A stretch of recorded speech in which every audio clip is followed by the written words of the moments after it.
ఈరోజు మనం పద్యభాగంలోని రెండవ పాఠ్యాంశం అయిన విక్రమాంకస్య ఔదార్యము అనే పాఠ్య సారాంశాన్ని నేర్చుకుంటాం. పద్యభాగంలో ఉన్న 6 లెసన్స్లలో 2 లెసన్స్ సాధువర్తనం, గాయత్రి, నీతి గీతావళి పోగా మిగతా 4 లెసన్స్లోంచి 2 వ్యాసరూప ప్రశ్నలు వస్తాయి. అందులోంచి ఒకదానికి సమాధానాన్ని రాయవలసి ఉంటుంది. దానికి 6 మార్కులను కేటాయించడం జరిగింది. అయితే సారాంశంలోని కవి పరిచయానికి 1 మార్కు, ముఖ్యమైన సారాంశానికి 5 మార్కులు, మొత్తంగా 6 మార్కులు అన్నమాట. ఈ పాఠ్యాంశంలోని వ్యాసరూప ప్రశ్నలను గమనిద్దాం. రాజు ఆహవమల్లుడు ఎవరిని యువరాజుగా చేయాలనుకున్నాడు, ఆ తర్వాత ఏమైంది? లేదా విక్రమాంక దేవుని ఉదార బుద్ధిని వివరింపుము.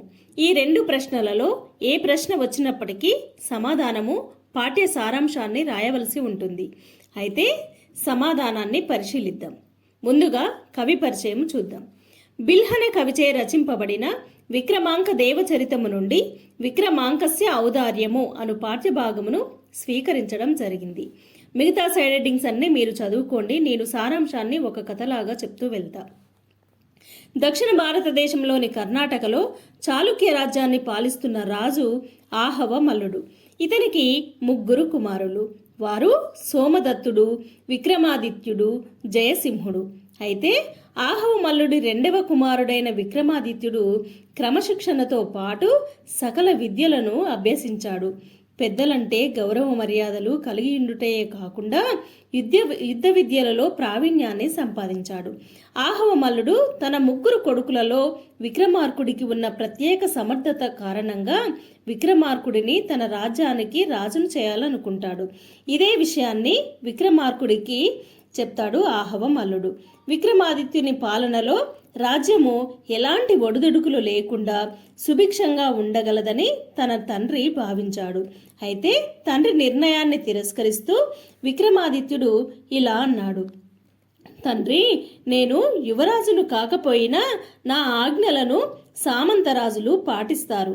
నేను దానం చేయుటకు కావలసినంత సంపద కూడా మన వంశంలో ఉంది. రాజును కాకపోయినా నేను రాజ్యాన్ని కాపాడగలను.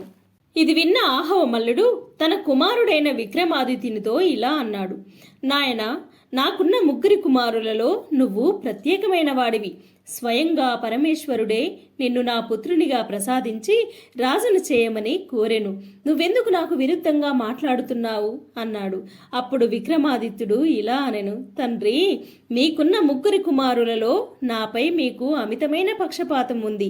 నా మీద ఉన్న అతి ప్రేమ వల్ల మీరు విచక్షణాశక్తిని కోల్పోయారు. నాకంటే పెద్దవాడైన అన్నగారు సోమదత్తుడు ఉండగా నేను రాజ్యాన్ని ఎలా స్వీకరిస్తాను? రాజు అగుటకు అన్న సోమదత్తుడే అర్హుడు. అతడు జీవించి ఉండగా నేను రాజును కావడం తప్పని చెప్పెను.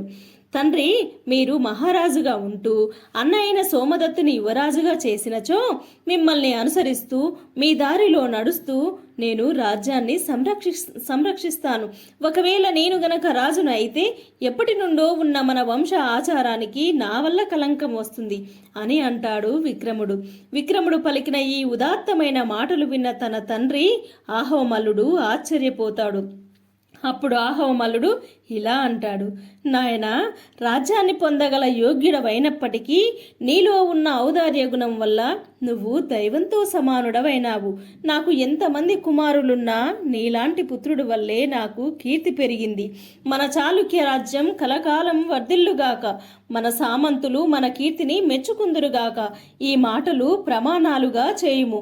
ఈ విధంగా విక్రముడు యోగ్యుడైనప్పటికీ రాజ్య పట్టాభిషేక అవకాశాన్ని కాదని తనలో ఉన్న ఉదాత్తమైన ఔదార్యాన్ని నిరూపించుకున్నాడు.